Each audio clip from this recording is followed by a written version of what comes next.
insightful webinar organized by Chhattisgarh Adolescent Health Academy in association with Chhattisgarh Academy of Pediatrics. I'm Dr. Akansha Pargania, and I'll be your host for the evening. But before we begin, we take a solemn moment to remember Dr. Rakesh Pardal sir, a respected pediatrician and a valued member of our fraternity, who recently passed away. His contributions to child health and adolescent care will always be remembered. We offer heartfelt condolences to the family. May his soul rest in peace. We are deeply saddened by today's reported crash of Air India flight. Our heart goes out to victims and their families and all those who were impacted by that. We will have a 1 minute silence for this.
Om Shanti.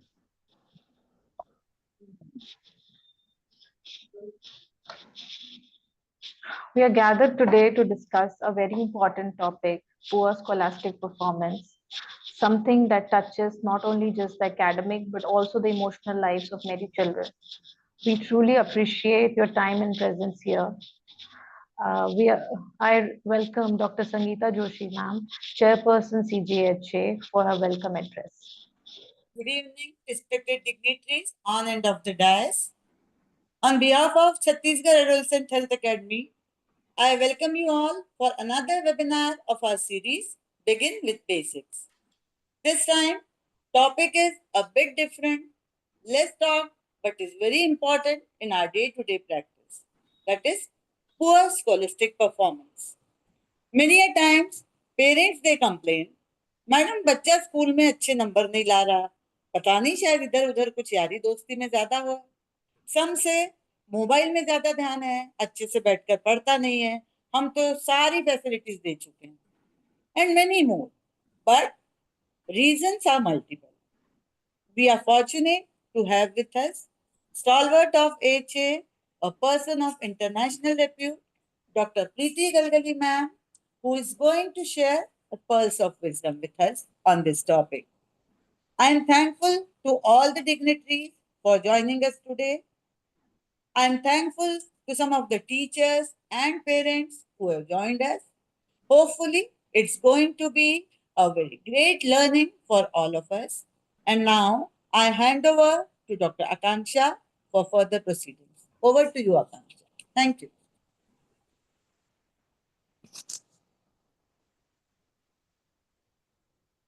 Akansha? We are honored to have a distinguished panel of dignitaries and experts with us today.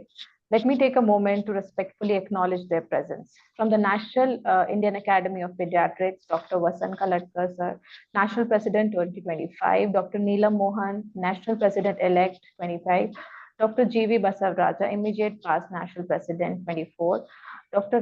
Yogesh Parekh, Secretary General, past National President, Secretary General 2024, Dr. Atnu Bhadra, National Treasurer 2024 and 25.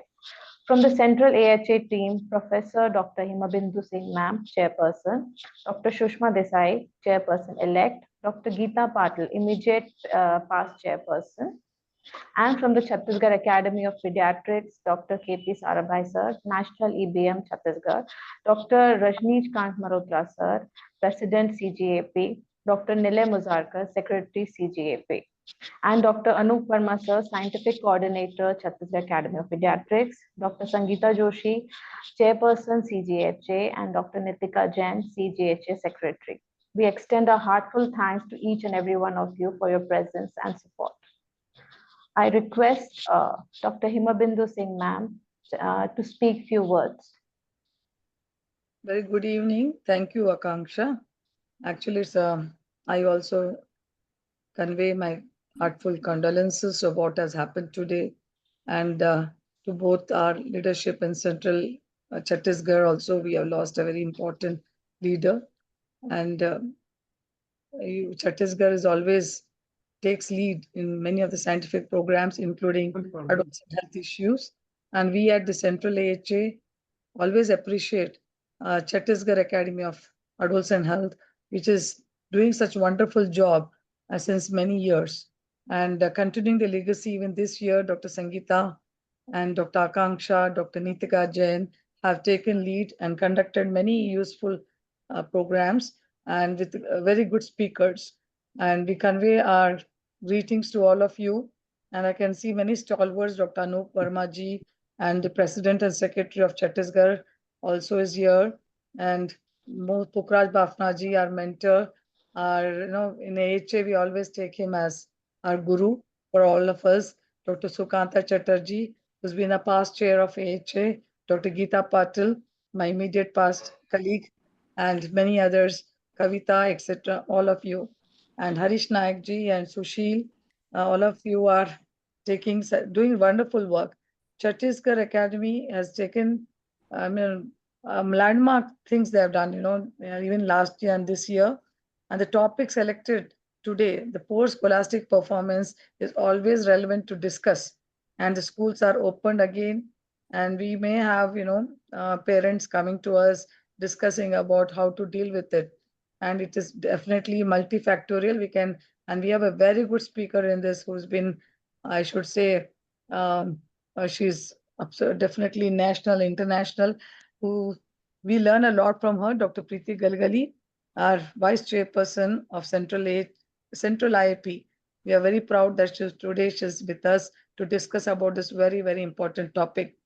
Without wasting time, I would request all of us that after we do this sensitization orientation program on this very important topics, I urge with all the members of AHA and IAP to please conduct some community programs or really implement, and whatever knowledge we have, let us go and screen children out in the community.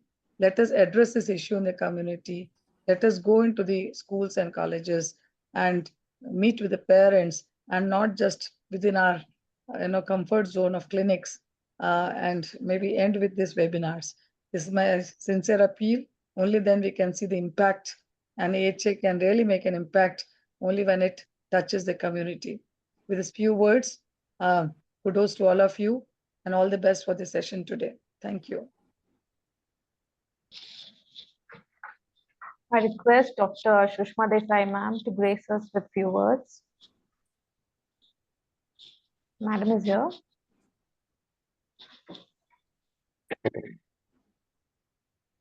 Good evening.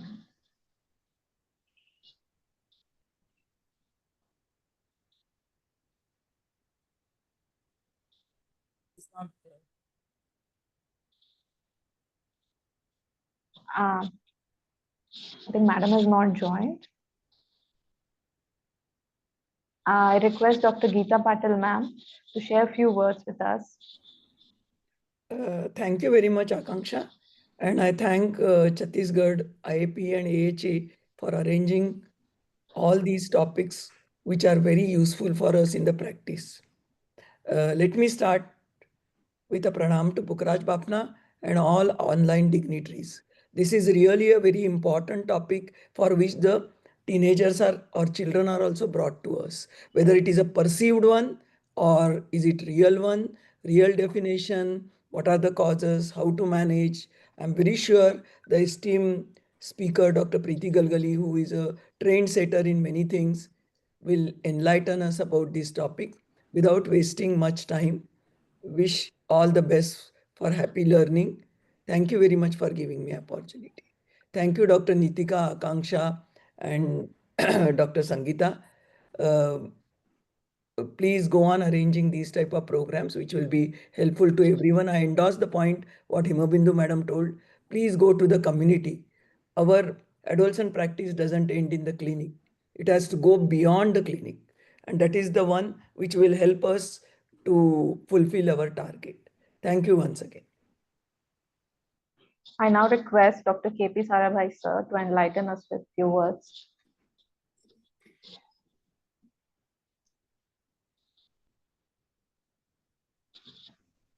Thank you. Thank you, Akanksha. See, the poor scholastic performance is usually multifactorial, and addressing it requires a comprehensive, child-centered, family-supported, and school-partnered approach.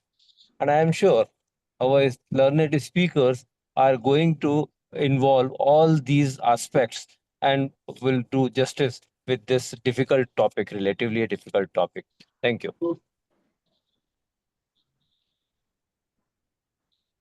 I now welcome Dr. Rajneesh Kant Malhotra sir to grace us with few words. Thank you, Akanksha. Thank you, respected Madam Hima Bindu Madam and Geeta Patil Madam. On behalf of Chhattisgarh Academy of Pediatrics, I welcome you all. And I start with my humble tributes to respected Dr. Rakesh Padal sir. He was my elder cousin, मेरे बड़ी मौसी जी के बेटे थे, and he was a thorough gentleman. You know, in last webinar I attended, and I asked my family, please see how nicely he is presenting. And next year I will be on this seat. But unfortunately, I have to continue his work. I pay my to rest in peace. Thank you, Sangeeta madam. And just I want to say, if Madam, respected Madam Hima Bindu Madam and Geeta Patil Madam from AHA, Central AHA, Madam, you are really supporting and guiding and encouraging our CGAHA. CGAHA is doing wonderful job.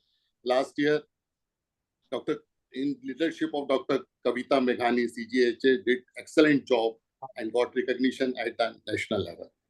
This year too, Dr. Sangeeta Joshi Madam is doing very well. All our best wishes to Madam. And my regards to our today's chief guest, Dr. Sushil Kumar sir and Chairperson, Dr. Harish Nayak sir. I'm paying my respect to Param Shri Dr. Bukhraj Bafna sir, Anoop Verma sir, KP Sarabhai sir, Amar Singh Thakur sir, Dr. BP Chandra sir, and all this. Please continue. Thank you. Thank you, sir. I request Dr. Sukanta Chatterjee sir to share their insightful words with us.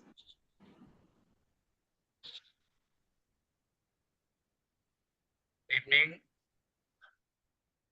It's a privilege to be here with the AHA members of the Chhattisgarh Academy. But of course, we have started with the condolence that I again remember.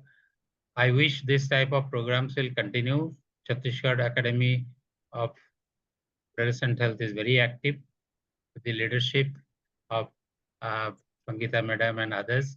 So I wish this program a great success, particularly the speaker you have chosen today is a really international speaker.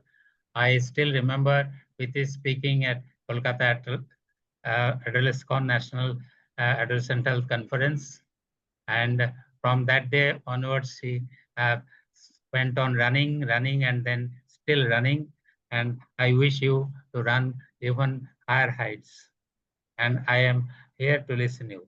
Thank you, Chhattisgarh Academy of Adolescent Health. It's our absolute honor to welcome our chief guest for the evening, Dr. Sushil Kumar, MD Pediatrics and Head of Department of Pediatrics at Apollo Hospital, Bilaspur. Sir, your vast experience and dedication to child health care have inspired many of us.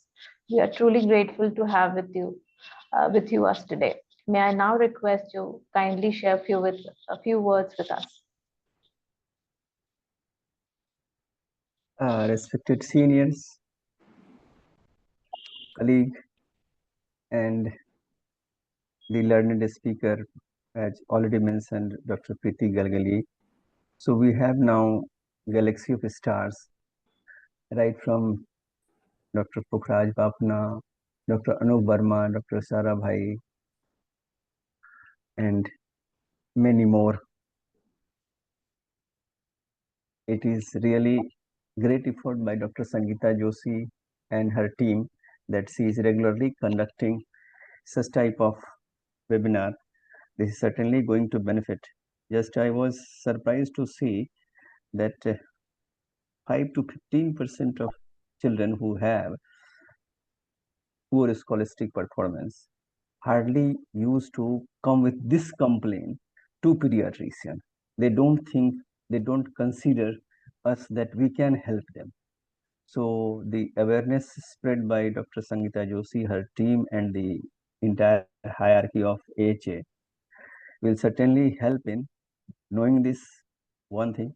And second thing, that the specific learning disability is now considered as a disability. And those suffer from this disability and diagnosed by the help of clinical psychologist and stamped by the psychiatrist are given benefit of say 25% extra time during the exam, 20% grace mark even. The examiner has to ignore the spelling mistakes, etc. So these type of things should come to the knowledge of we pediatrician also, that these are the benefits if we can diagnose and label them as a child with a specific learning disability will help them to go further. It is not simply a vague word that is lazy, sust bacha hai, like that. So I think with the lecture of our learned speaker, certainly we will learn more and more. With that, I conclude. Thank you. Thank you, sir. I now have the pleasure of introducing the chairperson for this academic session, Dr. Harish Nayak, Director of Child Care Clinic and Nursing Home, Korba. I request sir to introduce our speaker.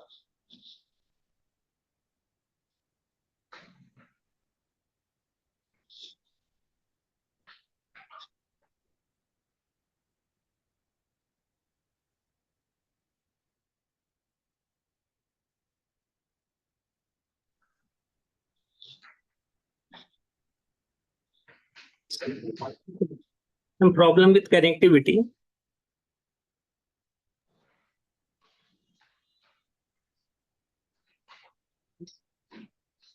Getting my sound? Yes, sir. You're audible. Getting my... Yes, sir. Yes, You are sir. Thank you very much. CGAP, CGHA, for giving me a chance to chair this very important session of poor scholastic performance. And it is very important in this era, जहाँ पे हर चीजें में लोग भागने दौड़ने में लगे हुए हैं, तो बच्चे पीछे न रह जाएं, और बच्चे इस स्कूलिस्टिक परफॉर्मेंस यदि पुअर हुआ तो उसका पूरे जीवन में असर पड़ता है, पूरी लाइफ की क्वालिटी में असर पड़ता है. तो this is very difficult and very important topic. And thank you, Sangeeta. Thank you, CGHA, for this very important topic they are taking today. And Bapna साहब को मेरा प्रणाम है, डॉक्टर अनूप वर्मा, साराभाई साहब को मेरा प्रणाम है, और सारे हमारे दिग्गज जो इसमें बैठे हुए हैं उन सबको मेरा नमस्कार. सुशील ने सारा एक इंट्रोडक्शन दे ही दिया कि क्या क्या problem we are facing in the school. So Now I invite Dr. Preeti कि भाई हमको इसके बारे में आगे डिटेल और बताएं. Thank you. Thank you. Now let's move on to our most awaited session. It gives me immense pleasure to welcome our esteemed speaker, Dr. Preeti Galagali, ma'am. She is the leading consultant in adolescent health and pediatrics and a passionate advocate for mental health and academic well-being in children. Before we proceed, I kindly request everyone to keep their microphones muted for some smooth experience. Please feel to use the Zoom chat box for questions or comments during the session. Over to you, ma'am.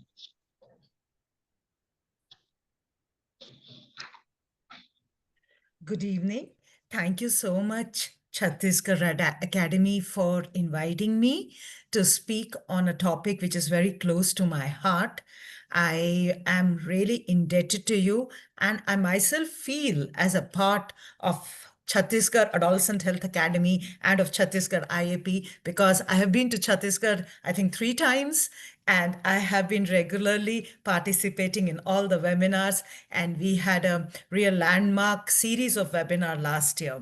So thank you, Dr. Hima Bindu Singh, Dr. Sushma Desai, Dr. Sarabai, Dr. Rajesh, Dr. Nile, Dr. Anoop, and of course, Dr. Sushil Kumar and Dr. Harish Nayak. And before I begin, I seek the blessings of my mentor, Dr. Pukhraj Bafana. Sir has been a real force for me, and what I am, I owe it to him in a big way. So thank you, sir. Thank you for being here. As you all know, that today we had a colossal tragedy in our country. Can you see my slides? Can you all see my slides? Yes, yes. Okay. And we were all grieving and mourning that. And not only that, we also know that today is the World Day Against Child Labor. And a child is meant to learn, not to earn, is what our tagline is. And today's topic is hence very, very relevant to even the Child Labor Day. There has been a precipitous drop in child labor from nearly 16% to now 8% in the last 25 years. But it is still there. And the most powerful way of actually stopping child labor is ensuring education for all. We often hear about health for all, but education for all is extremely important, and so are social security schemes, the child protection schemes, and ensuring that many of our people who are below the poverty line are above it, because that is one of the causes while child labor still exists. And we all know with the recent data available now, India has made a tremendous leap, and now we are the 4th largest economy in the world. So having said a little bit about child labor, let's go down deep into the topic, scholastic backwardness in adolescence. So in the next few minutes, we will discuss the causes of poor school performance in adolescents. I'll try to outline a clinical management, giving you a few case discussions, explain a clinical algorithm to diagnose cause or causes of recent decline in school performance especially, and interventions to promote school performance. Dr. Sushil and Dr. Sarabai have actually given a fantastic introduction to today's talk, and I think they have very comprehensively covered the main important points. So as an adolescent health practitioner, in fact, poor school performance is the most common clinical presentation. So nearly 30% of the adolescent patients attending my clinic in the last 25 years, I've seen around 2,500 adolescents, and 30% of them presented with poor school performance, because parents are so very worried. मेरा बच्चा अच्छा पढ़ाई नहीं कर रहा है, वो top नहीं कर रहा है, उसको मार्क्स ज़्यादा आने चाहिए. So, all these, they come, whether like Dr. Geeta Patil rightly said, whether it's perceived or whether it's real is what we have to see. But parents always want their children to excel. And we know that school performance has a high impact on adolescent well-being, especially the self-esteem and what they think about themselves, what the teacher thinks about them, what their peers think about them. It all has an impact. And there are multiple contributory factors, as already mentioned. There can be an issue with the adolescent, the family, the peers, and school.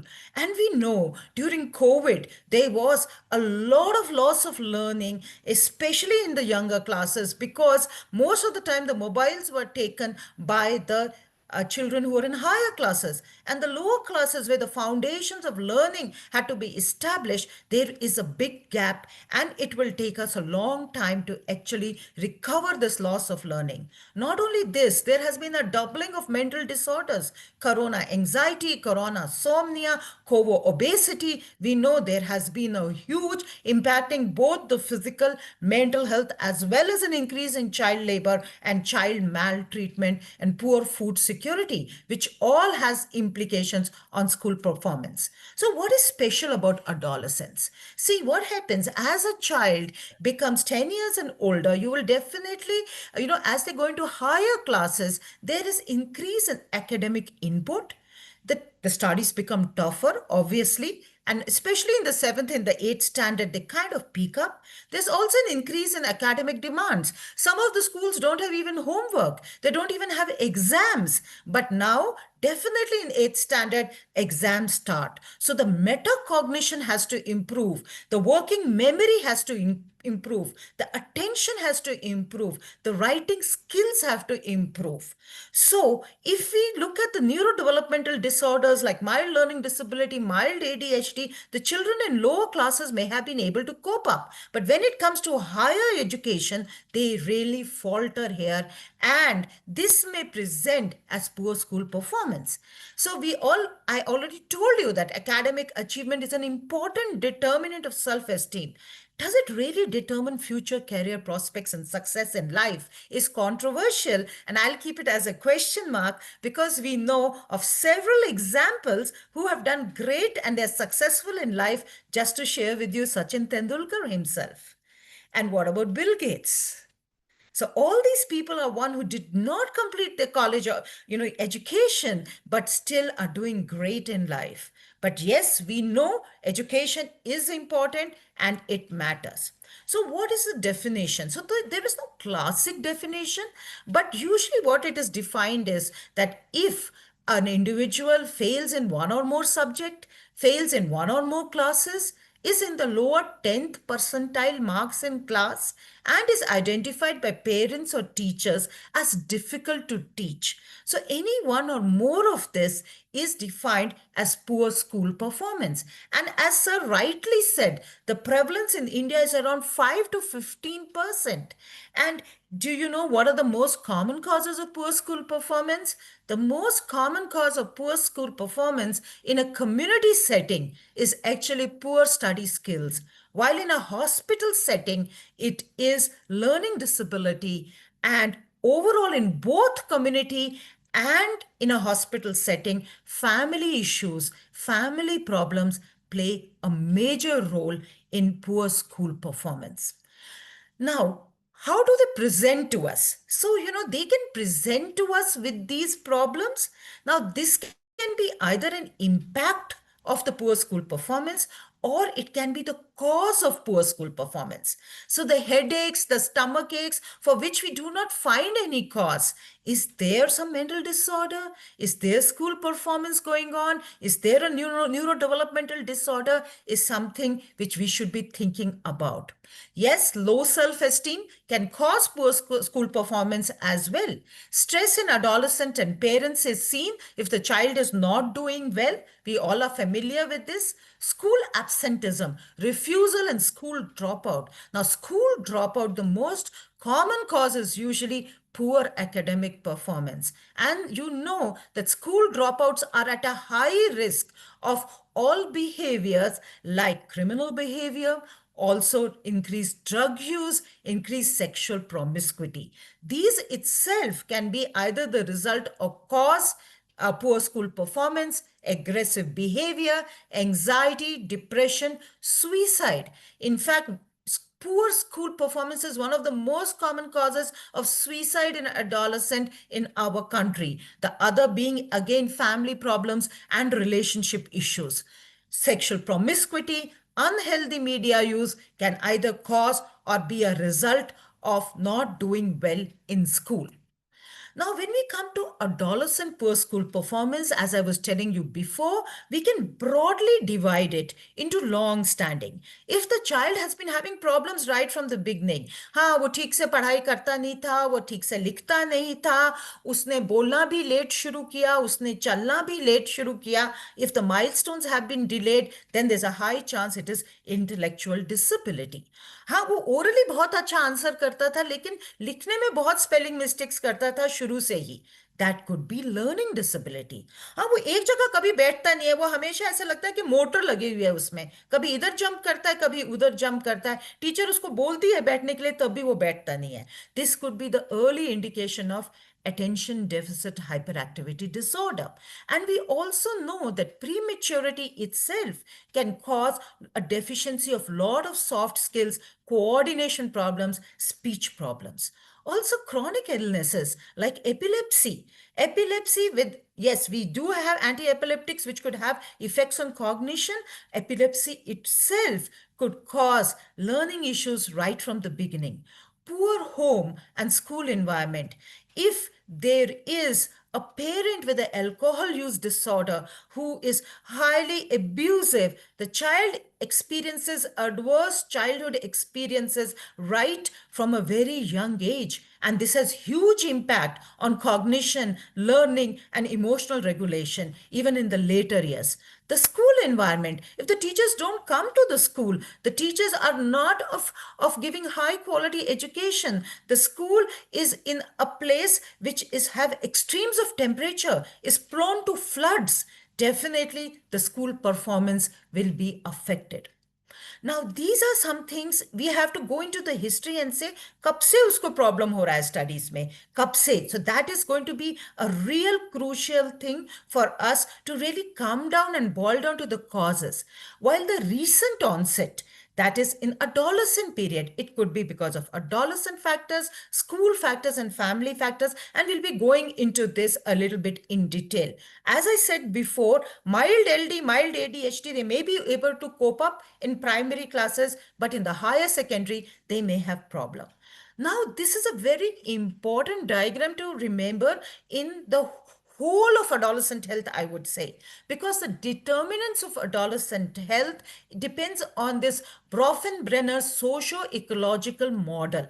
So the adolescent health is affected by the adolescent himself. Suppose it's a premature child. Suppose the child has cerebral palsy. Definitely the school performance is going to be affected. What about the family? As I said before, if the family is very supportive, the family invests in social capital. What do we mean by social capital? That is, they take care of the interests of the child, encourage the child in not only academic, extra academic and sporting activities. Also, they role model a healthy lifestyle regarding nutrition, sleep, media use, physical activity. This the child is going to do definitely well. If the school, there is strong school connectedness, teachers are giving high quality schooling, the peers are giving positive peer pressure to study well, definitely school performance is going to be great. In the community, there is a very healthy environment where schooling is appreciated. Not only schooling, but also extra academic activities are also appreciated, where the focus is just not on academics alone, just not on marks, but on the effort. It is going to make a huge difference to academic performance. Of course, our national health policy, the national programs, like Sir said rightly, the Disability Act, and we have several other programs which I'll be talking briefly about. The media, how are we regulating the media? Have children access to pornography? Who is monitoring their media use? And as I said, the environment is also extremely important. Now, research has proved that parental and school connectedness and spirituality, and it's time that we gave a lot of importance to spirituality in adolescent medicine because they are the strongest protective factors, not only to promote school performance, but for adolescent health overall. So we have to take a very broad, comprehensive history if we really want to identify the causes and help the child. Now, as we always do, we usually, as doctors and pediatricians, we take a history, examination, investigation, and treatment, and that's how I have, kind of put this into headings when it comes to deal with even poor school performance. So we have to find out the cause, remember, and we also have to find out the effect. Is the poor school performance causing suicidal behavior? So we have to even look at that. So when we come to history, we are very familiar with the pediatric history taking, but we must remember that we need to focus on anemia, obstructive sleep apnea syndrome, ask for a history of head injury, meningitis, look out for evidence of hypothyroidism and chronic medical disorders. Like I said, epilepsy, asthma, diabetes, are they well controlled or not? Is adherence an issue? Usually in the adolescent period, they don't want to take different things because they want to always fit in. So insulin injections, taking inhalers would be a problem. And if their chronic medical diseases are not well controlled, obviously school absenteeism will be very, very high and it will impact school performance. Also, we know a family history. We know intellectual disability, we know learning disability, ADHD, have genetic predisposition. We have to take a history about that. And birth and developmental history, with more and more lower weight babies surviving, they need a lot of care regarding their developmental milestones because later this has huge impact on their school performance. So we have to be taking a very detailed, the history of NICU care, was this a high risk newborn? And of course, psychosocial history, which we are all familiar with, which covers all the domains of an adolescent's life. Like I already talked about those circles around which the adolescent health focuses. And we all know that head psychosocial history is a mnemonic and it stands for history taking regarding home, education, eating, activities, drugs, suicide, depression, sexual health, and safety. Let me just focus a little bit on important things. Remember, heads does not alone allow us to find out what is the cause, what is going wrong, but it also helps us to focus on strengths because a child who's not doing well in school is often abused. As I said, his self-esteem is down. Nobody sees whether she's a great dancer, whether he's a great singer, and this is what we need to focus on when we are going to give counseling because every child has some quality. It could also be generosity, it also be kindness, it could also be helping other people, and all these need to be acknowledged when we are taking a psychosocial history. So in home, we ask about parenting. We all know that authoritative parenting style actually enhances school performance. History of marital discord and abuse disturbs the child and decreases performance. Education, we need to ask about study habits, recent change in the grades of the marks, peer and teacher relations. We also want to know about their ambition. Once they have a purpose of life, a purpose of studying, they will study. Many of the children don't even know why they are studying. They say, kuch nahi doctor, mere father hai, he's a big businessman, I'm going to take over his business. Why do I need to study at all? Right? So these are the questions sometimes we need to answer because if they have low motivation, they are not going to put in an effort to study. We also need to ask them what exactly are the problems. Are they not able to remember? Are they not able to finish their classwork notebook? Do they have spelling mistakes? Are they not able to focus? Or do they start thinking of other things? Also, bullying history is important as well as cyberbullying. Eating history, as I said, anemia is a very common cause, and anemia can mimic all mental disorders. So as a pediatrician, I think if two things we need to do, one is nutrition, the other is physical activity. If these two things we can ensure, much of the school performance can be improved. And we also need to ask them a question, how do you feel when you look at yourself in the mirror? Because this will help us to pick up body image issues. We need to ask about activities in detail because this will give us strengths, hobbies, how much time in physical activity, what do you use the media for, how do you feel after you use the media. Oh doctor, everybody is doing so well, I'm doing so bad. Everybody is so thin, I'm so fat. Everybody is eating different diets, I don't know about the diets. So these are some questions which will help you to pinpoint eating disorders or body image issues. We must find out about the peer group. Are they on drugs? Are they violent? Are they a member of a gang? Sleep is extremely important when it comes to school performance, when it comes to memory, and at least 8 to 9 hours of sleep is required. Is the media use in interfering with the sleep? Recent loss of interest in activities may be a pointer towards depression. Drugs. What do you feel about drug use? Do any of your friends use drugs? Could be the questions to ask. Suicide and depression need to be screened for, and I will be showing you a few screening tools. We need to ask for sexuality, sexual health, sexual abuse, and also about violent acts and whether they drive vehicles. So after we have a good idea about the psychosocial history, we can next think about the causes and the impact. I know as pediatricians, we do not have much time, and most of the psychosocial history needs to be taken in privacy with confidentiality. So we have a shorter tool with only one question.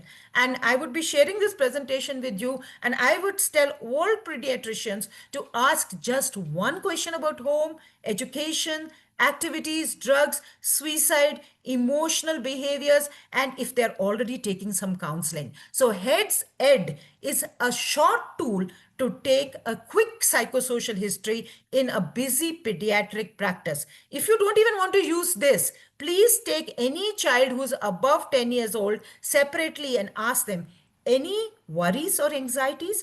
How are things at home, at school, online, and with friends? Just ask these two questions, and that will give you a lot of information which you can work on later.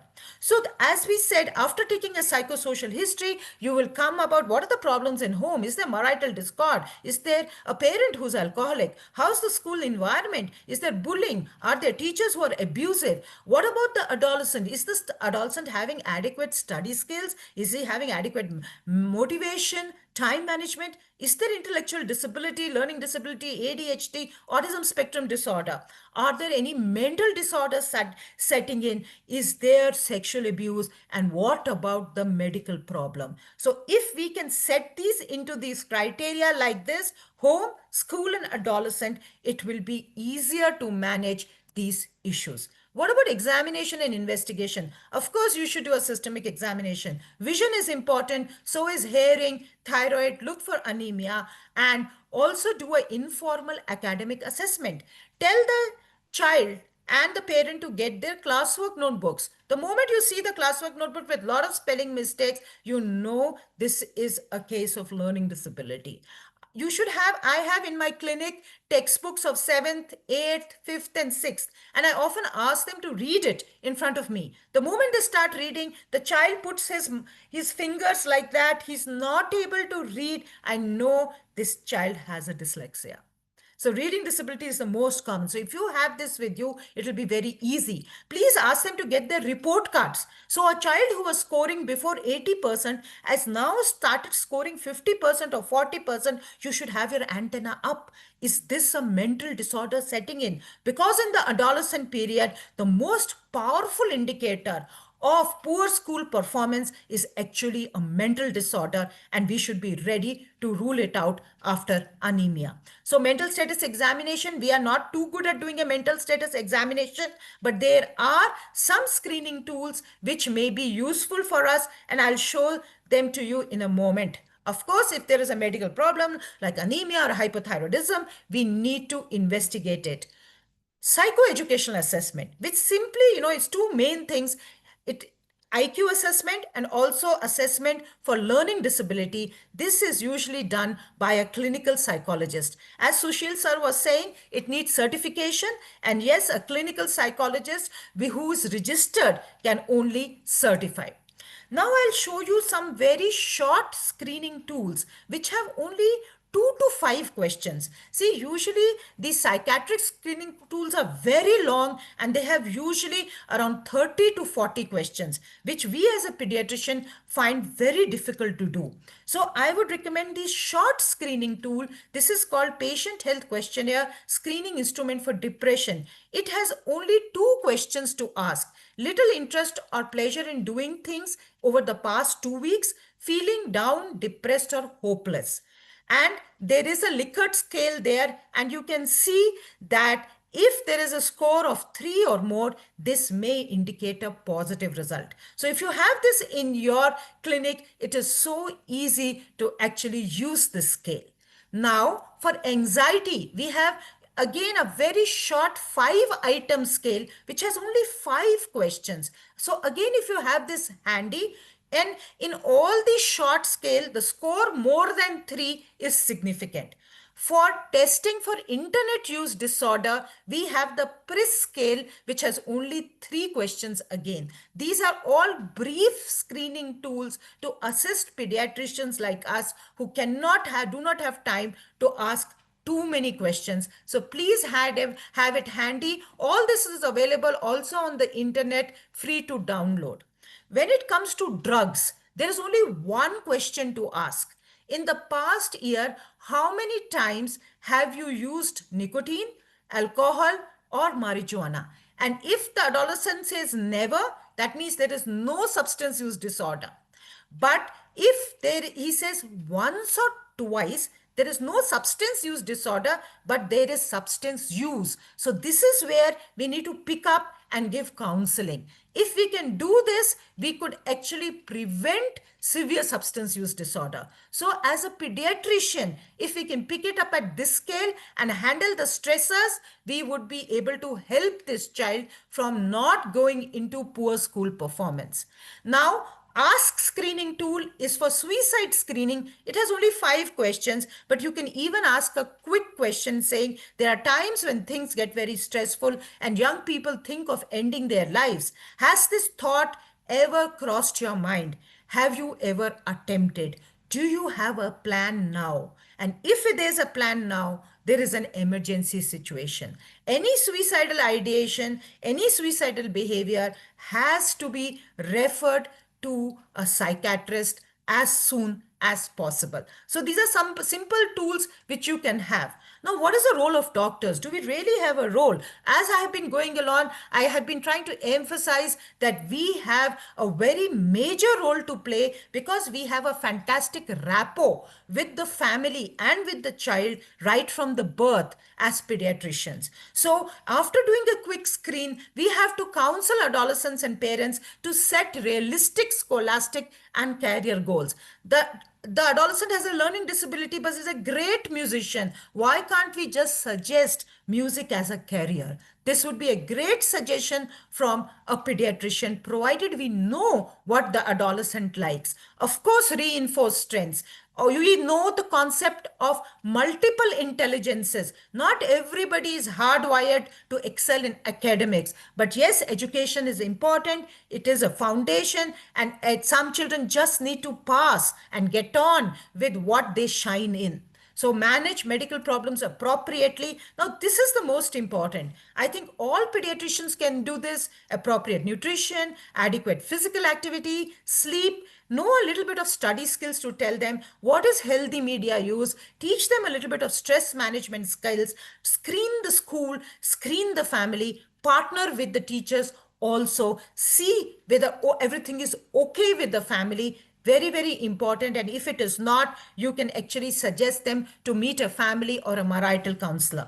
Remember, we have to follow a multidisciplinary approach. And Individualized education plans may have to be formed for each child because each child is unique. Each child has unique problems. So parents, teachers, pediatricians, psychologists, special educators, and even psychiatrists need to actually form a team. So these are some study skills. I would recommend all pediatricians to have a handout ready in their clinic. And if you don't have, please, you can write to me and I will share the handout which I share with my patients in the clinic. So how do you take good notes? How do you listen? How do you schedule time? How do you concentrate, organize your homework? What are the memory enhancing tips like mnemonics? What is a mind map? What is the SQ3R method of reading the textbook? How do you revise? And what are exam taking tips? So if you have a handout, this is a very powerful way of helping those whose skills in studies are not very great.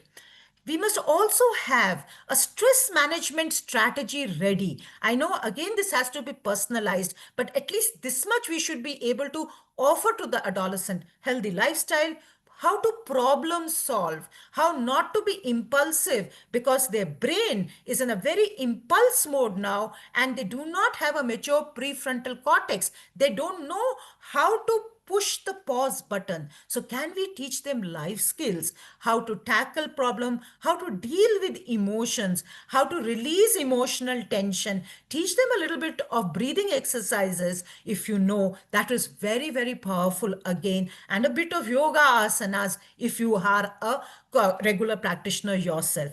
We must emphasize helping other people actually relieves your stress. And that's why contributing to the family, society, and community. So if you have these four things ready with you, you can help the adolescent.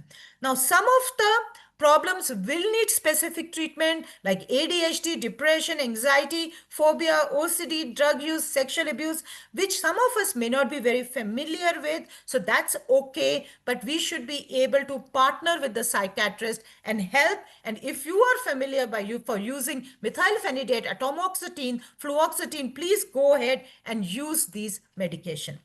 As Sushil sir was talking about, once the learning disability is certified, yes, many boards, CBSE boards, state boards, even the ICSE boards, they have extra time, second language exemption, mathematics exemption, use of a calculator for mathematics, and help of a scribe, depending on the board. If this also doesn't work and the child is not doing well, then we have the National Institute of Open Schooling. And I've put the website. This is again a very powerful way to ensure that the adolescent at least completes their secondary level schooling so that this will open up avenues for careers later. Quickly going through a few cases. 13-year-old studying in 8th standard presents with fall in academic performance 10 months, recurrent pains and aches for which no cause is found out, increased irritability for 1 month, loss of interest in playing cricket for 1 month in school refusal. Those of you who have been attending AHA webinars, what do you think? What do you think it is? By this history? Anybody wants to take a guess? You can unmute yourself and tell me. Anybody wants to take a guess? I can't see the chat, I'm sorry. But Sangeeta, you can tell me if somebody's written. So we often say that if there's a change in mood and loss of interest in things previously enjoyed. Depression. Yeah. Depression, they are saying. Yeah, somebody said? Depression. Depression. Excellent.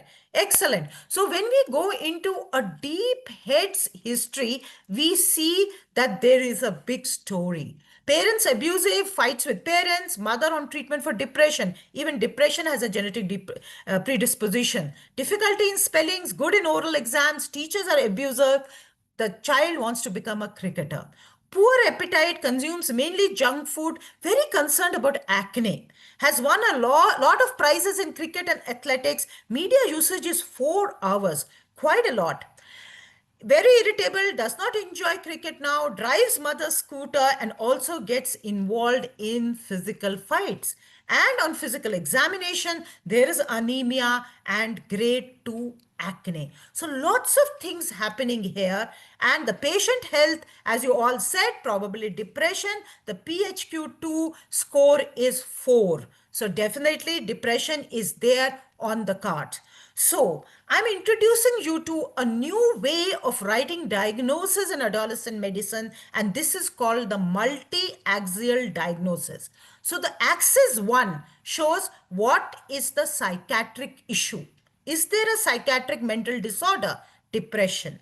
Axis 2 talks about the neurodevelopmental disorder, which is probably a specific learning disorder. Axis 3 talks about the intellectual ability. In this case, milestones were normal, the intellectual ability was normal. Axis 4 talks about the medical disorder, that is anemia and acne. Axis 5 talks about the psychosocial stressor, abuse by parents and teachers, maternal depression, excessive media use, and the strengths of the adolescent is cricket, and he has a life goal. He wants to become a cricketer. So if you have all this in one page, you know what your management would be. And now your management is very easy, it's very comprehensive, but it will involve motivational counseling, it will involve treatment for depression, counseling the family, the teacher, drug treatment for acne, for anemia, probably for depression, depending on the severity of depression. Also, depression of the mother needs to be treated, and we need to do a referral for not only certifying the learning disability, but also for forming an individualized education plan.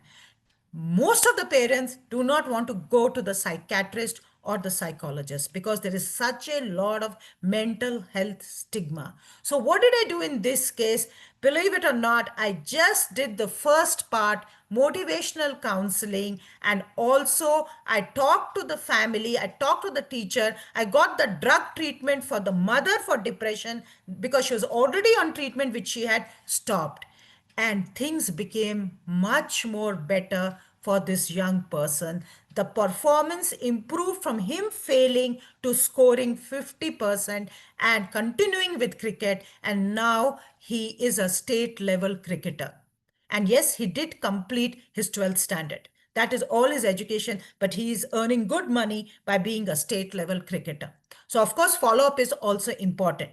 16-year-old, 11th standard, decline in school performance 1 year, disturbed sleep, unable to concentrate on studies, fatigue, excessive hair fall, poor study habits, vegetarian, dislikes green leafy vegetables, concerned about hair loss, low in mood and sleepy, menorrhagia. Any guesses? Sangeeta, you'll again have to help me if somebody's written something in the chat box.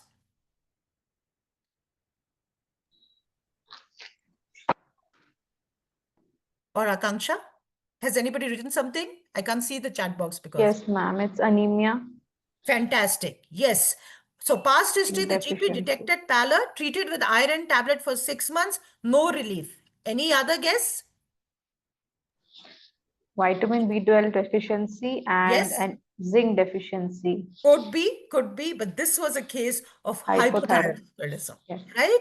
So this was a case of hypothyroidism, but still this child would need dietary counseling, would need about study skills as well. So it's not that we just treat hypothyroidism and then get away with it. We need to counsel again. Now, this was an interesting case. This was a son of a pujari, and he said, I do not want to study. What's the use of studying? He also had a learning disability. They didn't want to go to any psychologist or any mental health professional. So I took him aside and I said, see, as a pujari, you're going to earn a lot of money and you don't want the bank people to really cheat you. You should have some knowledge about simple interest, compound interest. And where do you want to become a pujari? He said, I want to go to the States because some of my cousins have gone to the States and they're making a lot of money there. So I said a basic knowledge of English would be required. So while I was telling him this, I also came to know that he was a great Carnatic music singer.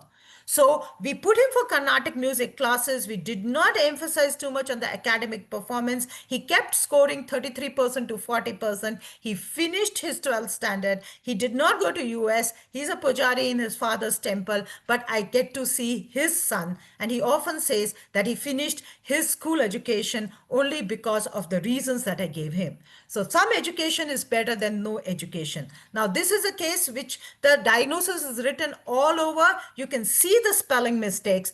And can anybody tell me, what do you see? This is the forearm.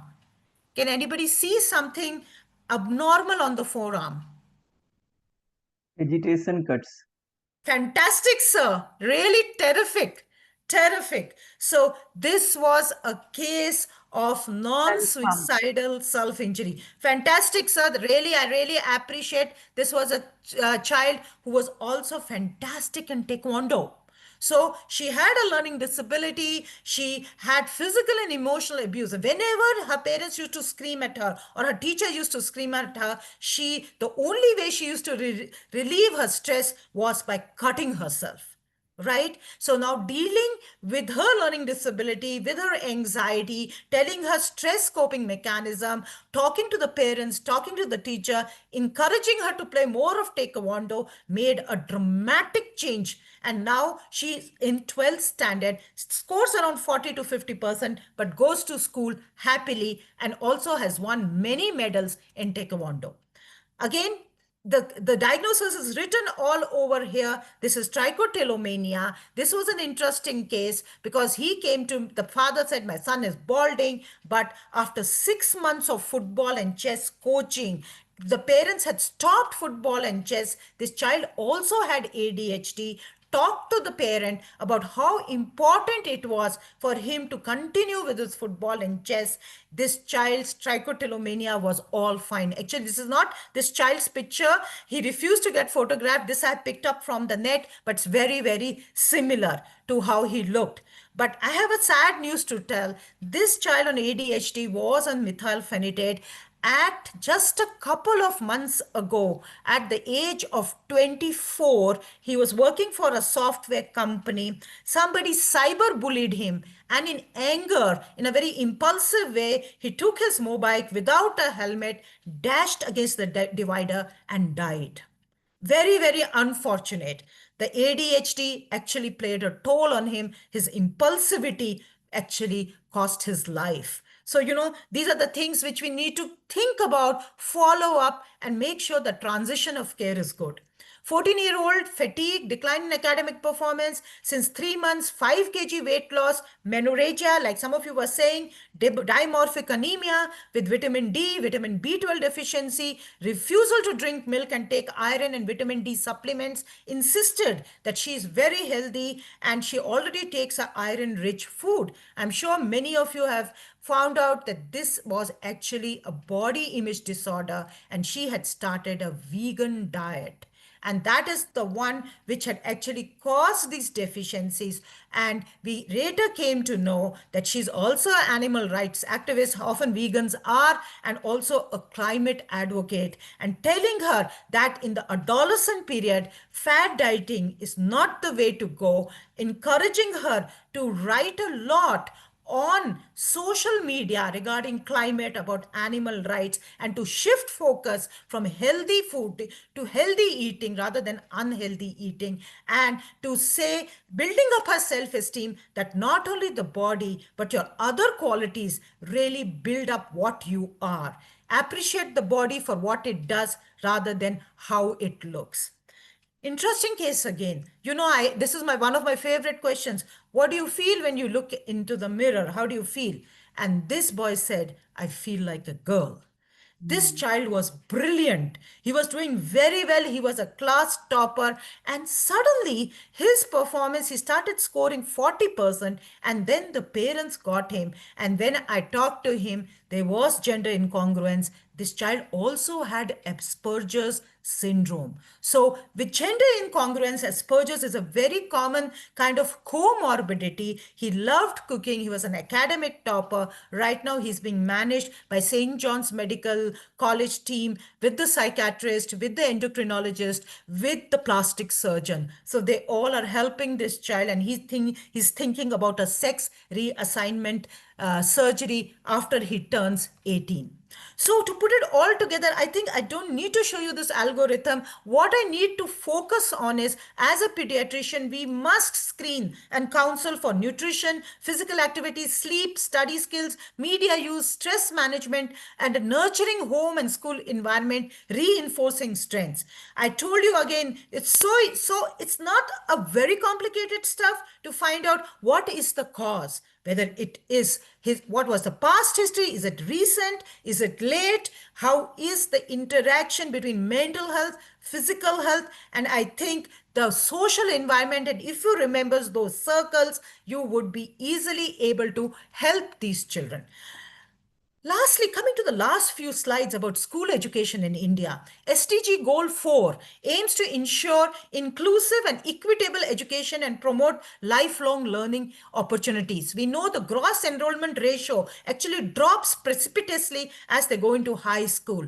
Climate change has a lot of impact. We need to go beyond rote learning. There are gender issues, rural-urban divide, and digital divides. Toilets, wash initiatives are known to actually improve school performance and school attendance. Life skill based education is the way to go. National education policy, with its focus on vocational skills, needs to be adopted more widely. We have national programs in school like the midday meal school scheme, the Right to Education, the Disability Act, the RBSK, the RKSK, the School Health and Wellness Program, the iron supplement, and the menstrual hygiene. All this needs to be very comprehensive and needs to be put at another level to ensure that our children are doing well.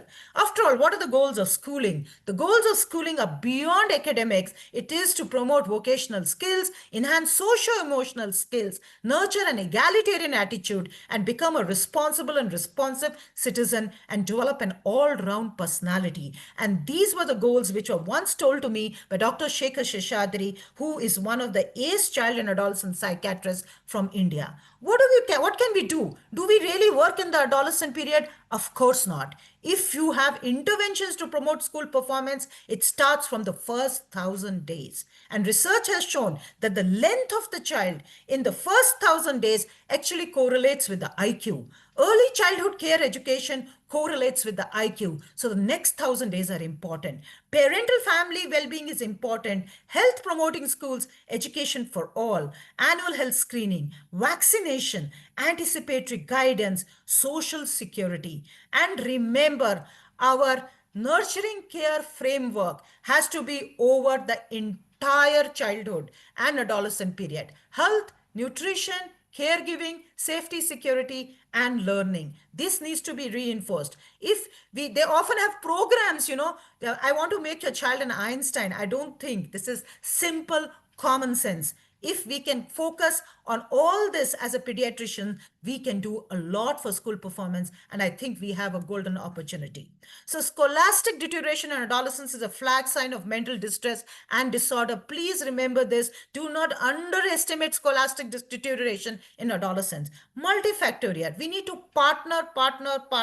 Adolescents, parents, teachers. Reassure, build hope, reinforce strengths. We have to have a multidisciplinary approach and management and nurturing care right from 1,000 days to 1,000 weeks, recovering the whole of childhood and also adolescent. These are some famous people: Aristotle, Thomas Alva Edison, Winston Churchill, Charles Darwin, Isaac Newton, Beethoven, George Bush, Tom Cruise, and also Leo Tolstoy and Albert Einstein. They were all poor school performers. And I love this slide because this is what I show to all my poor school performers and tell them that education is beyond schooling. As Mark Twain said, I have never let my schooling interfere with my education. And now you know there is homeschooling, and Gukesh, our chess champion, is homeschooled. So as we go along as a pediatrician, we want to enhance their IQ by what all I told, but we also need to enhance their emotional quotient, their social quotient, their adversity quotient, and also their environmental quotient. Not only they should reach the pinnacles of success, but they should also help others to reach the pinnacles of success. Thank you very much. And I'll be happy to take questions, if any. Thank you so much, ma'am. for that truly enriching session. We have some questions. I'll say. First question we have, are Levipil and or valproate affecting cognition? So that's an interesting question. Yes, so see, the most thing about the valproate is that it kind of, puts on weight, they put on weight, and it kind of mimics polycystic ovarian syndrome. So we have to be very, very careful when we are using valproate. And if they do have these, body image issues, it's best to shift. Now, Levipil, see, epilepsy itself may cause cognitive, difficulties. So, as far as the best of my knowledge, I don't think Levipil has a great effect on cognition, and it's relatively safer out of the lot than newer anti-epileptics. Next question we have, will an adolescent be truthful in telling about the use of nicotine or alcohol? Yes, so they may choose not to tell you, right? They may choose. But as you're going along, you'll be surprised the way you approach them in a non-judgmental, empathetic manner. They will tell you things which they have never told anyone, not even their friends. So it's the way you approach them. They may not tell you the first time. There are times when they have gone out and come back and said to me, doctor, I usually smell this whitener and I feel better. So they liked what they talked. They talked to me for 1.5 hours. And after I had screened them, they did not say, but they went out and they came back. So you don't know when they will ask, but when they will tell you. But I think we should know the drug stigmata. If we can see staining of their teeth, right? And if we see that, if they are developing recurrent respiratory tract infections, it would be a good idea to just ask. And usually when you ask them about, do your friends use? Now that's a good question to ask, because you're not asking them directly. And if they say yes, they do use, then your antenna should be up. Your next question should be, has anybody forced you to use? So you're trying to kind of keep them safe. And also, what do you feel about drug use? Some of them will say, I hate it, I don't want it, my father used to smoke, I hated it. You're relatively safe. But if somebody says it's cool, everybody does it, then again your antenna should be up. So there is no, I don't think I answered that fully, but yes, you have to take your chances. And if you have a good rapport, most of the times they're very truthful. I can say 99.99% from my experience. Next question we have, ma'am. Does a child have to self-study? What about tuitions and method the tutor teaches? So that's an excellent question. Now, it actually depends on how the child is. So I was emphasizing an individualized education plan. If the child can self-study and do well, and everybody's happy with his performance, he himself is happy with his performance, there's no need of extra tuition. In fact, that time could be used for physical activity and also for doing other hobbies. Second thing, there are parents who are not very educated themselves, and they find it very, very difficult to help the children. At that particular time, when the child is having an issue, it may be a good idea to have a tutor. And I tell them, have a one-on-one tutor. But if that doesn't work, a group tutoring is fine. But again, we have to be in constant touch with them, saying, how is the tutor treating them? Is the tutor emotionally or physically abusing them? Is actually the child getting any benefit of that tutoring? Sometimes the school itself extends its hours, which I feel sometimes is a good idea, though I know it sometimes interferes with the physical activity. But then when they're familiar with the school teachers, when the school extends those hours, sometimes that is a good idea. So it really depends on how it goes, but I would say no compromise on sleep. The sleep should not be compromised. At least half an hour of physical activity, if not 1 hour, which the WHO recommends, should be followed.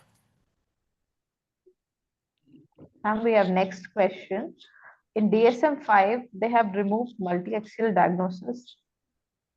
I'm very glad you mentioned that. Exactly. In DSM-5, they have removed, but for my own practice, I feel that this is a very good diagnosis as far as child and adolescent psychiatry is concerned. And I can share a recent paper, in spite of DSM-5 removing it, a group of child and adolescent psychiatrists have said that this is such a comprehensive way of putting together all the issues which the child has. Why it was removed was because they said everything is interrelated. Let us not compartmentalize them. Like depression would have a psychosocial dimension to it, So let us not do it. Everything is interrelated. I agree. But for a pediatrician like me, I would need different diagnosis. So anemia, I don't want to forget anemia while I'm trying to treat depression, right? So I would like to put it that way, and it makes things simpler for me. So that is a practical point to share. Sorry to interrupt, ma'am. Actually, I need to ask if they have removed that we need not to write in a multi-axial form. So how we will write in a in a single point? How to mention all the aspects of the problems? See, did you see when I was showing the cases, I was putting it on the top, the diagnosis. If you saw what I was seeing. So for example, you remember that case of self-harm? So I wrote, the first thing I wrote was non-suicidal self-injury, because that is the emergency. I need to deal with that first. The second thing which I wrote was learning disability, because that is the foundation. Anxiety disorder, if you saw what I had written. And last I had written was physical and emotional abuse. So it has to be put together. Whether you want to put it as a multi-axial is your choice, but those axes should be clear. Or if you want to remember those circles, what is wrong with the individual? What is wrong with the family? Is there some issue with the school? If you can remember those circles also, that would be another way of putting it together. Madam, good evening, madam. My regards. Okay. Just wanted to know that on one side we have got a analysis or a judgment that it's a poor scholastic performance. But what is your opinion regarding the status that many of the children, they are feeling the pinch of a very, very, you can say, challenging syllabus, lots of studies to be done. And because it has been seen that there are many syllabi which are sort of a more practical, more skill-oriented, with the sort of where more life skills are taught as compared to theory and all those things. So sometimes what I feel is that the child is innocent. बच्चे की गलती नहीं है, लेकिन उसके ऊपर इतना बोझा रहता है कि मतलब जो है कि वो कर नहीं पाता. What is your opinion? True, sir.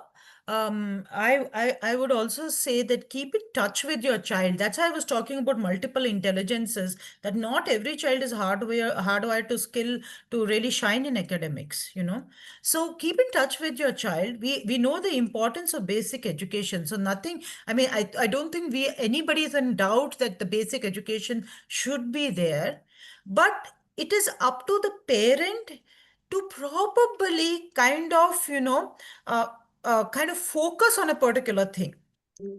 So it is not essential that your child should be a topper. It's not essential that he should be in the first 10, right? At the end of the day, if the child is happy and is, doing what he wants, maybe he's good in music, dance, or whatever, even if he's not good in anything. I don't even say every child should be good in anything. I don't even say that. At the end of the day, child is happy, scoring around 60, 70, passing. What's wrong? There's nothing wrong in that. I think we need to shift as a society that we need only toppers.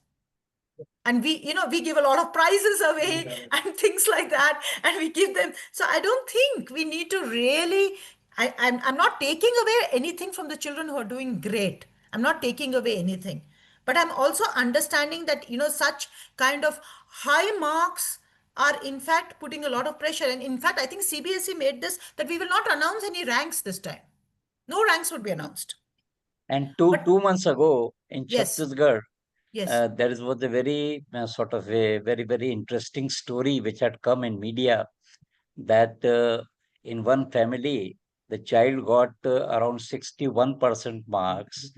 So the entire family celebrated that, and they distributed sweets in the entire street to the neighbors, and the child was applauded that we love you. There is unconditional love for you, even though if you have scored 61% marks.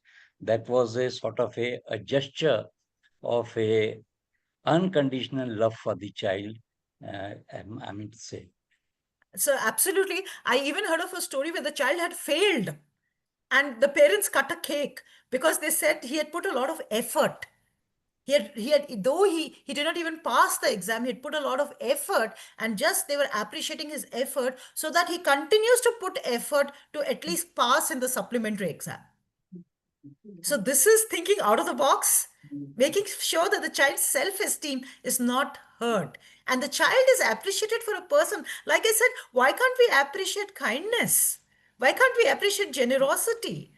See, these are some qualities which we are missing out as we are developing. And I also said the multiple syllabi, maybe NEP. See, the NEP, actually, if you read the document, is a fantastic document.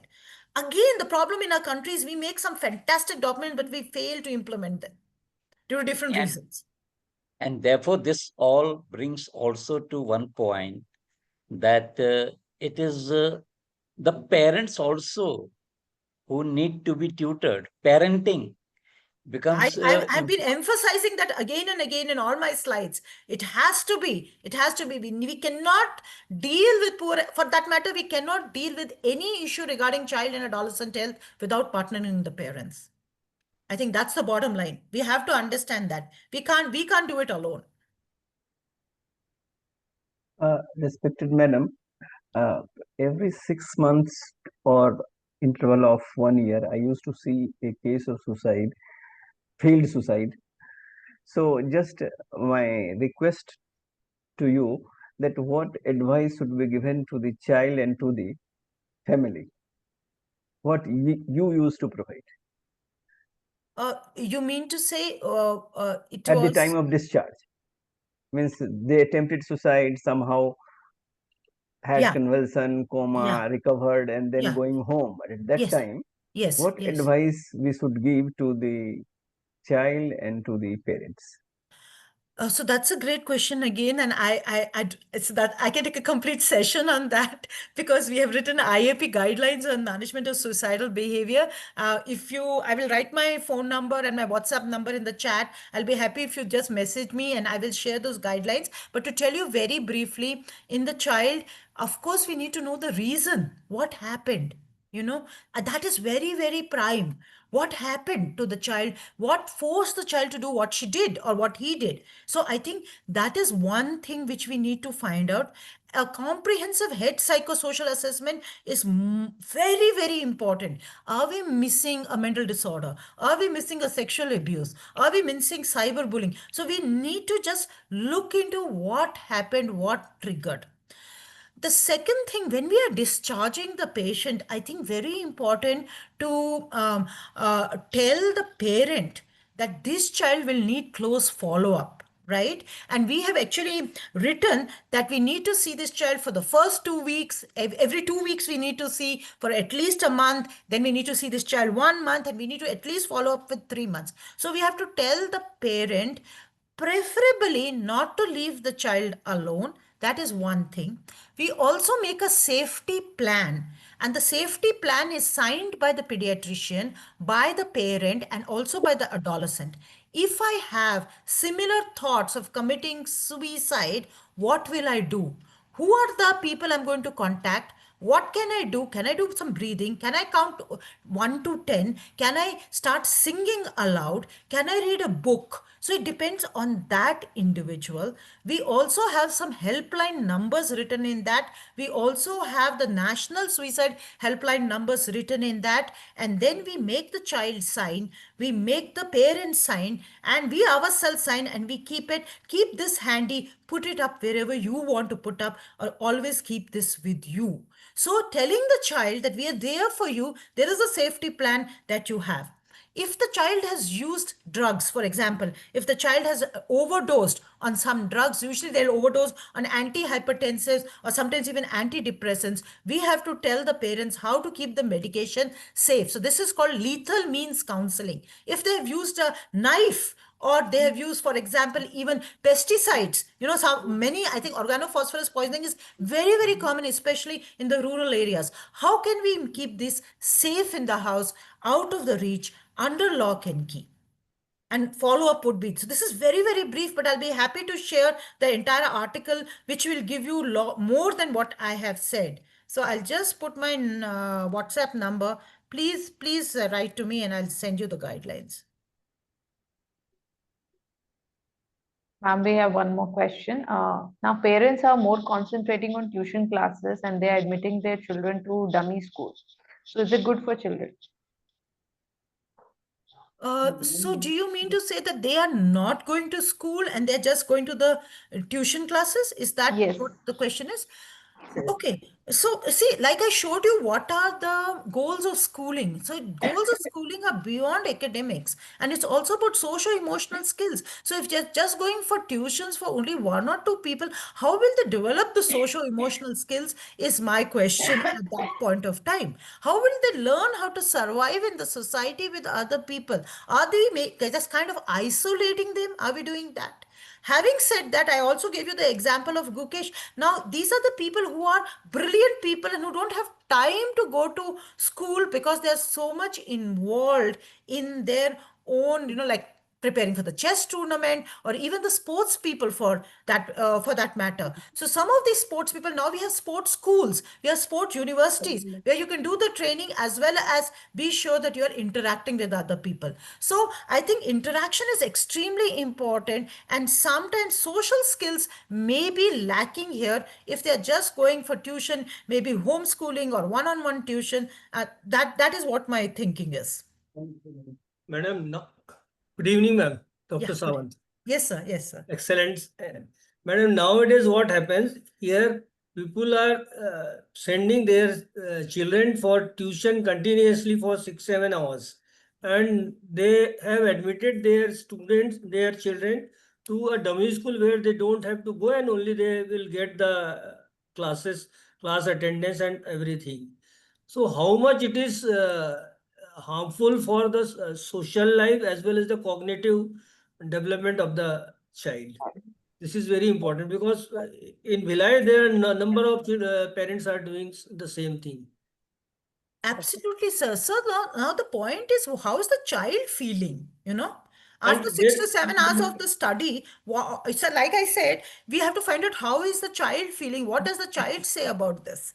So we need to get into that thing. Are we making sure that the child is sleeping for 8 to 9 hours? Are we making sure the child is having, physical activity, which are very, very important components? Is the child got some hobby which he wants to pursue?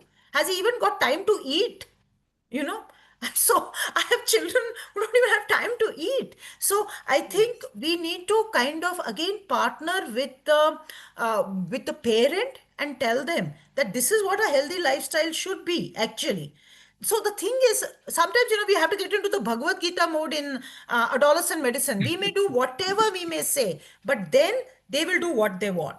But at least we have done our job of telling them what we think is the right thing for the child. There is again an extra burden on the children also that parents are expecting too much from them. Sir, you're talking about 6 to 7 hours. I'm talking about children who leave home for tuition at 5 o'clock and they come back after tuition at 8 or 9. I'm just shocked at what the parents do. I feel they're worse than daily wage laborers if they're going to work so much. How much will they retain? Madam, many a times children, they study whole night and then they sleep whole day. So how is it useful, or what should we advise them like? So I often tell them that, you're going into a sleep debt. And I often kind of, I don't really like to scare them, but usually I do. Very rarely I use those scare tactics. And I also say that a lot of young people getting heart attacks because they are not sleeping well enough. And I think some people really need to do research on this. And because I'm very, very sure that inadequate sleep is one of the causes of young people having more of non-communicable diseases. And I keep saying this is going to add up. This is Yes. not, you're not, and they say, I can't remember, I get a blackout. I said, that's because you're not slept. It's like recharge of your batteries. If you don't charge your phone is one example which they always love. And you don't recharge. And if you're recharging and you're again and again using your phone, will it get time to get recharged? So leave it alone. It has to be recharged. There's a circadian rhythm. You have to follow that. Is what my advice. But Yes. many of them do take it up. Some of them don't. No. I sometimes tell them, try it out for a week and see whether you could study better, whether you felt better, whether your mood was better. I invite them to try. I don't say you No, madam. definitely do it. And some of them come back and say, oh, I felt much more better. And some of them say, hey, it was no difference. So it's okay. I have done my job. As long as you have done your job, I think it's fine. Madam, I want to share my experience about this going to dummy school and avoiding regular schools. They are degraded in studies. They left their goals and they were up to into depression, madam. Two of my patients. Exactly, That actually madam. happened. That is exactly what I was saying. How is the child feeling? We have to find out how is the child feeling. That's very, very important. It's a bad idea to attend, matlab, rather to tell them to have on dummy schools because all the coaching classes are advisable because they are tagged with the dummy schools. And CBSE has de-recognized Now, schools. madam, government is That's taking also. action against this dummy school. No, even They are CBSE banning has dummy school. de-recognized some dummy schools. Those though were doing lot of mischiefs. They don't have practicals. They don't have classes. So they get up at 11, 12 o'clock, don't study. Screen time is more. They don't have physical activity. Their life is very boredom and they slowly go into that depression mode. Can I just say something? Yeah. It's wonderful as usual. And I feel that basically all of us are talking the same thing. Going to, not to put stress on the child. It should be fun. Education should be fun more than just marks. That's what I think the message is very clear and loud. And, whatever you achieve, the marks is not the judgment of what you are. And it will not never tell you what is success is all very relative. So we have to bring that. I think every parent should understand to at least enjoy and enjoy the parenting the child and make the child feel happy. And no child should be compared with others. We all know all that. But some of parents are, we all see so much of stress because of all this. And sleep के बारे में इतना कभी importance पहले नहीं दिया जाता था. हम लोग भी, I think for a few of us during a medical school, we also must have done some night outs. But Yes. I think so now we have understood that this is important to prevent NCDs and mental health, to preserve our mental health. So we are now trying to, but see our screen times, so many webinars, 11, Yeah. 15 चलता रहता है. We're already touching 10:30. So I think but this is important communication, education. तो media को एकदम close down नहीं कर सकते हैं because काफी positive चीज भी होती है. But again, balance is the key word. And बच्चों को basically sports के बारे में भी typical parents वो हमेशा पढ़ाई में ज्यादा कि कुछ बन जाओ पहले, कुछ बन जाओ पहले. और क्या बन जाए, it is always academic only. तो marks ले आओ, उधर इधर settle हो जाओ. So I think ultimately now things are coming, even the CBSE curriculum, many of the extracurricular activities are being encouraged, and the age in school is also getting very stricter now. This year only I came to know that they are not allowing 6 years below into the first standard. So I think things are a little better, and we should all, as pediatricians in the welfare of the children, do huge advocacy and talk out to the parents about stressing and not stressing more on complete wholesome development of the child rather than just academics. तो with मेरी से wholesome सब आ जाता है उसमें. खाना पीना सोना मस्ती करना play करना hobbies करना along with your पढ़ाई. And the interaction between the parent and the child should be really wonderful. this causes a lot of stress when it only stress on academics, and every child will feel कि मैं नहीं कर सकता, worthlessness, all those things. But truth is like learning disability is all that what Dr. Preeti has mentioned. जो सही में जो हम हेल्प कर सकते हैं उसी को कम से कम आइडेंटिफाई करें और हेल्प करें. बाकी सब चीज is only counselling. I think that is our main role as pediatrician. I think a very important topic Chhattisgarh has taken up, and really I think this recording also should be circulated. Thank you, Preeti. Kudos and the CHA Chhattisgarh. Thank you. Thank you. Because now it's getting late, so we'll stop here. So now I request Dr. Padmashri, Dr. Pukhraj Bafna sir to enlighten us with few words. अभी भी कुछ बचा है क्या? Yes, sir, there are many questions. What a fantastic talk. Thank you. In fact, I remember my own school days. Sangeeta Joshi का ये webinar कराना और प्रीति गलगली का खुल के सब कुछ बताना, हिमा बिंदु का सिल्वर जुबली मनाना, स्कूल मुझे फिर से बुलाना.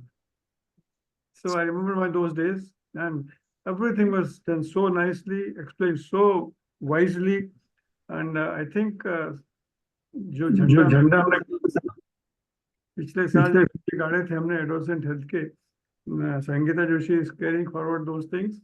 और आई एम श्योर, मुझे किसी ने एक बार पूछा था ये प्रीता गलागली यहाँ छत्तीसगढ़ में रहती है क्या? मैंने कहा हमारे छत्तीसगढ़ की है वो जाके बेंगलोर में बस गई. अभी तो लोगों के दिलों में बसी हुई है. Such a fantastic talk and need-based and problem-oriented one, and this was a talk with a difference. Let me tell you, बहुत अच्छा लगा, and let us hope to continue such activities. Thank you, Chief Guest Dr. Sushil, Bhai Harish Nayak, and Sangeeta and Neetika and all those who are doing very well so far as Chhattisgarh Health Academy is concerned. Thank you very much, and thank you. Thank you, sir. I request Dr. Madhuchi Deshpande ma'am to grace us with few insightful words. It was an excellent talk as usual by Preeti. Few points she has very nicely elaborated that academic achievement is a fuel for self-esteem. And that social capital point I like very much, because you have to explore, the family has to take the responsibility of exploring the social capital, and that's how we can motivate our child if he has a poor school performance or LD or anything like that, and that will matter much. And heads screening is always has a very positive response, and ambition with ambition, less we should not force them to have we should know their capacity, capability, and attitude, and the skills others, and then only we should advise the parents to take on that line and not do not force them for only academics. And thank you very much. Thank you, ma'am. Huge I round of request applause to all. Dr. Saval sir to express his thoughts with us. Excellent talk, madam. Really important subject for nowadays, and definitely it is the academic challenges are very important. Academic inputs as well as the increase in academic demands are also increasing. Parents are expectation बहुत ज़्यादा है. They're expecting too much, and the children are nowadays coming on stress. And if they could not perform that much, then definitely the performance will be decreased after that. So we'll have always to be a supporting mood, and we'll also should support our children. And एक बार पास नहीं हुआ तो क्या हुआ, अगली बार अभी बहुत there are so many exams and there are so many chances are there in their life, and they will definitely success if they do if they work sincerely and they work hard. This is the message. Thank you. Thank you, sir. I welcome Dr. Amar Singh Thakur sir to oblige us with few words. Yeah. May I audible? Yes, sir. Yeah, I'm audible. Na? So, yes, I think this was the most important talk. And Preeti Galagali madam, as always, she has amazing. It is like really very nice talk she has deliberated. And all those national uh, chairpersons and others, they have also emphasized that we should also go and find out those who are unreachable, and outreach activity we should increase. And that should be our motto after this talk, that there are people, there are adolescents, and they are in very number, and we should try to reach them either through RKSK program or through the schools. So I think today's talk has given a lot uh, for all of us to do for our adolescents. Thank you very much.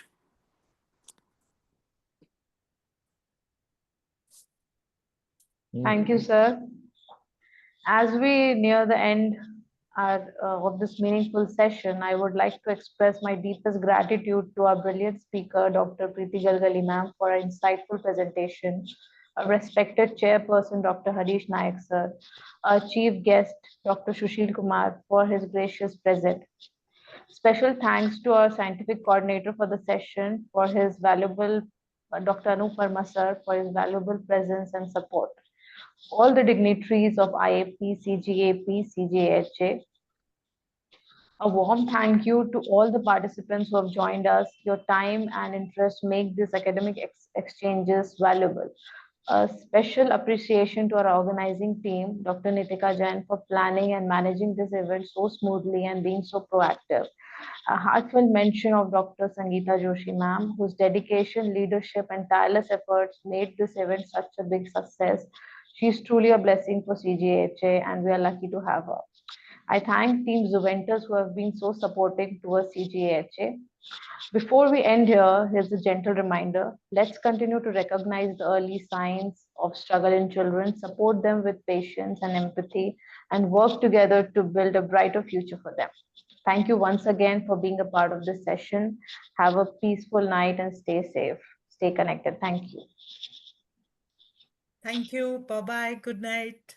Good night, ma'am. Thank Indeed, you. it was a great show. We all of us enjoyed a lot. Thank And you. we look forward for more such